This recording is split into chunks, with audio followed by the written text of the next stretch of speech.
Good afternoon. I am Tony Dattino. I am the founder of the USA Memory Championship and thrilled at the progress we're making in doing our first virtual memory championship that we're doing on November 14th and looking at the events and the challenges that we'll be giving to hundreds of people that have registered, making this probably our best, we'll make it our best event we've ever had.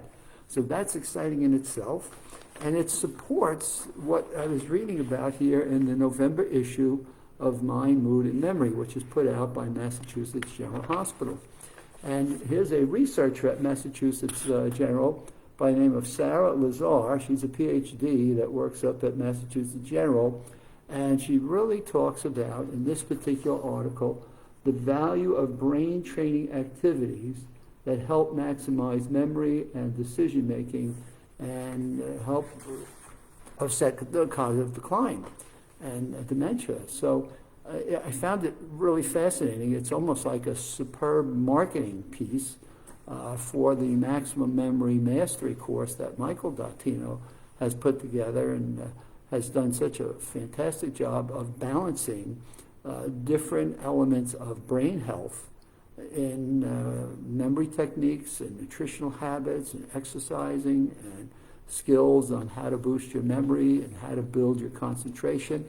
And Dr. Lazar goes on to talk about, to maximize your efforts, try activities that stimulate different parts of your brain.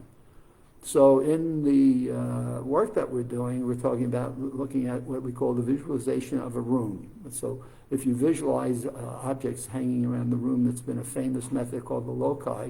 You locate things in your memory that you already know, and then you can attach new information to it. And then those links and connections, it helps build new pathways and new connections and helps build a thicker structure of your brain patterns. We have names and faces. How do you help remember names and faces? So what is it you concentrate on when you're meeting people and how you remember their name and attach it to their face, and then when you see them the next time, it pops back out. One of the fun ones in there that is a challenge, and it really, Dr. Lazar talks about, when things get easy, then you up the ante and you go a little bit higher. How do you remember strings of numbers? A multiplicity of memory skills that really cause a focus of attention and really build the different links and connections that you need to make, again, in your neuronal pathways. Mind mapping, how do you combine image, pictures, put them onto branches we call the roots of a tree, and take those images and really build a map of a mind so that your memory and your recall and your creativity is enhanced significantly. She talks about communications. How do we learn new communication methods and learn different ways of how we communicate to people? And that's an interesting one, because in the Maximum Memory Mastery, there's a bonus section that people have just loved that talks about brain-to-brain communication and what's the process that one can follow that really enhances family dinner time conversations with the kids, with the spouse, with relationships. Maybe you learn something in there that you can build and do with your boss. So as I'm reading through this, and as I said at the beginning, it's a fabulous marketing piece for the Maximum Memory Mastery that really ties into what we're all about in our USA Memory Championship and the competition that we have coming up in November. And what that is about is to demonstrate to people that there are skills we can all learn that can help us to improve our memories regardless of age.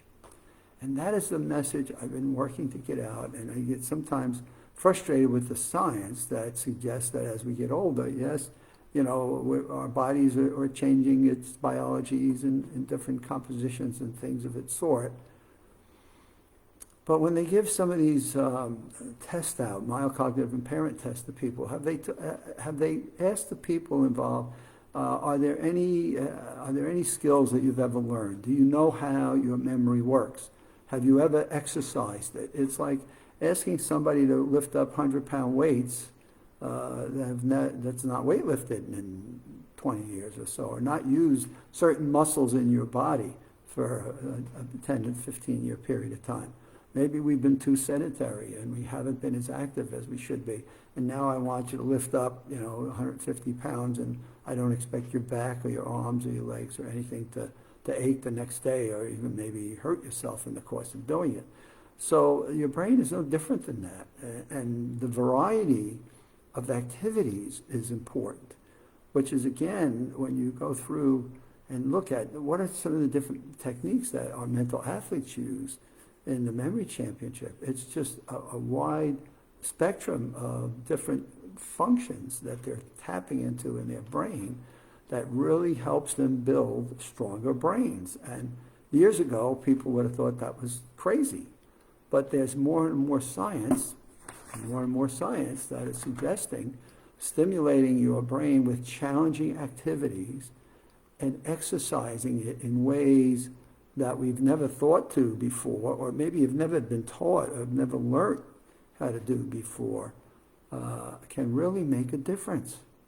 And so 10 years ago, people would have thought you were nuts. Well, we've run the memory championship for 21 years, and this will be our 22nd. And the question becomes, have you ever thought that you could improve your memory? And have you then taken some time to learn what those skills, what methods and systems may be used that you can then practice? So then are you willing to practice? So do you believe you can? Do you know what the systems, methods, and techniques are? And are you willing to take some time to practice in the belief that you can make a difference in your mental health and cognitive function?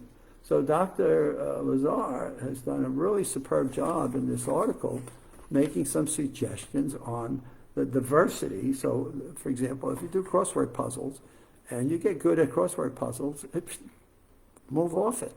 You go find something else. Maybe go learn to play a musical instrument, a simple one, Go learn how to dance, simple steps. There's all kinds of YouTube videos and learning things that are on computers and on our social media displays in this day and age. Go meet some new people, and you can meet people.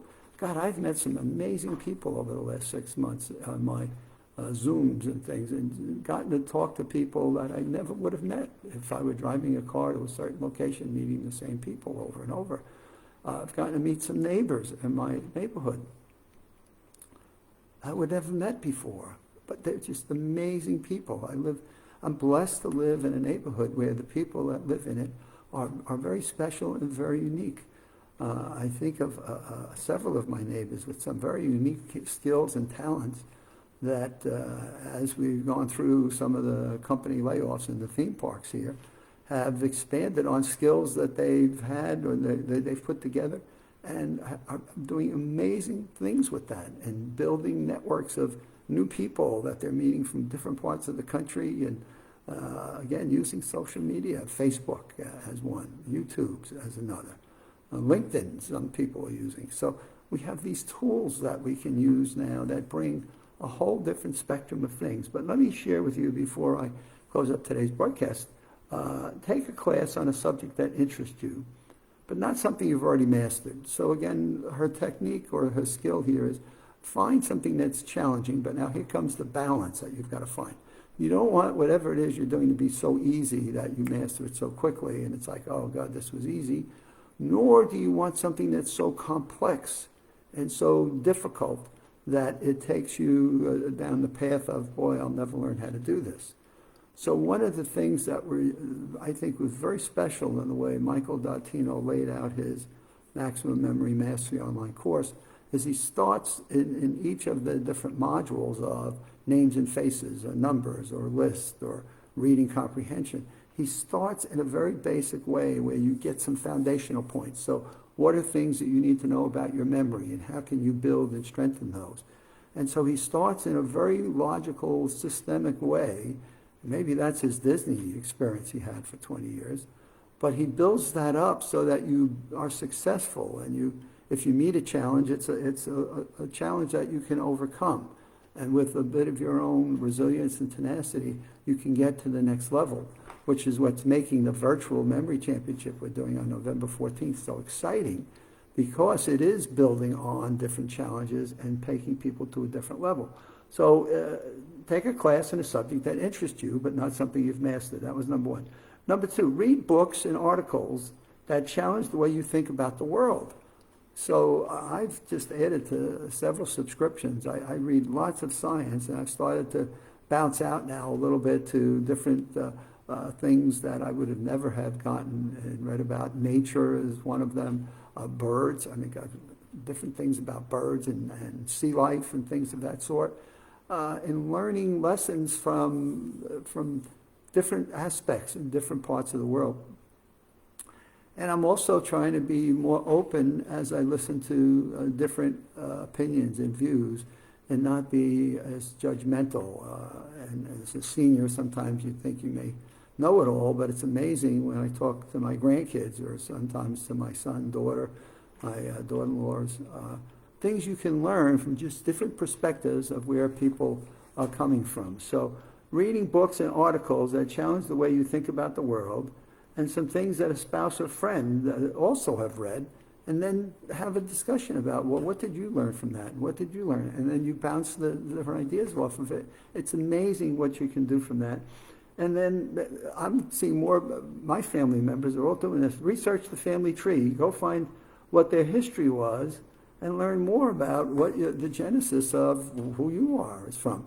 And so my son was telling me all about my European ancestors from Italy, and my grandmother being in Sicily, and some of that being in Ukraine and Poland. And it's like, whoa, I'm getting a whole different perspective of my life and the heritage, things of that sort. I just got a note from Amin, I guess it is, and how do you learn texts and things of that sort?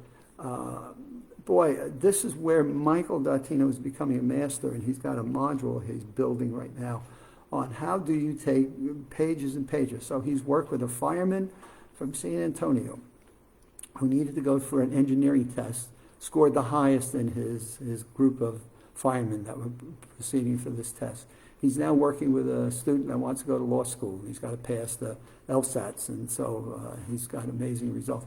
Just got some feedback on a student that he's been working with on diplomacy and different techniques that they need to pass the diplomatic exams and tests. And found out that the person he was coaching did extremely well on all of the subjects and topics that he was able to do. So there's a series of lessons that are there, and it starts with, first of all, grabbing the context of paragraphs of information and figuring out. I start from the end and work backwards. And it's amazing. It's like if you've ever read a book and you get through the book and then go back and reread it to see how did it get to the conclusion. I've learned to go to the conclusion and then work backwards and see what the pieces are. And mind mapping is one of the skills that, one of the tools that are in the Maximum Memory Mastery that we then help people learn how to improve and be more efficient with. So I see a note, how can I remember huge texts of information for exams? Are there any, I don't know, hacks? There are certainly techniques, skills, and if I can suggest to Amin, send me an email at adottino at AOL.com, and we can take that offline, because the great question, the answer is yes, yes, and yes, and we're proving it and proving it and proving it. I may take tomorrow's lesson and pick some of that up and go through some of that. So in any case, by God, excited. It's thrilling in terms of where we're going. Great article in the Mind, Memory, and Mood magazine. And for today, I've gone a little bit longer than I've been trying to do, but I saw Amin's request, and I wanted to get back to that. I'll pick that up tomorrow if you will allow me to do so, and we'll give it a go. So in any case, everyone, have a good evening. Enjoy the rest of your day, and we shall see you tomorrow. Wednesday is at the 7 o'clock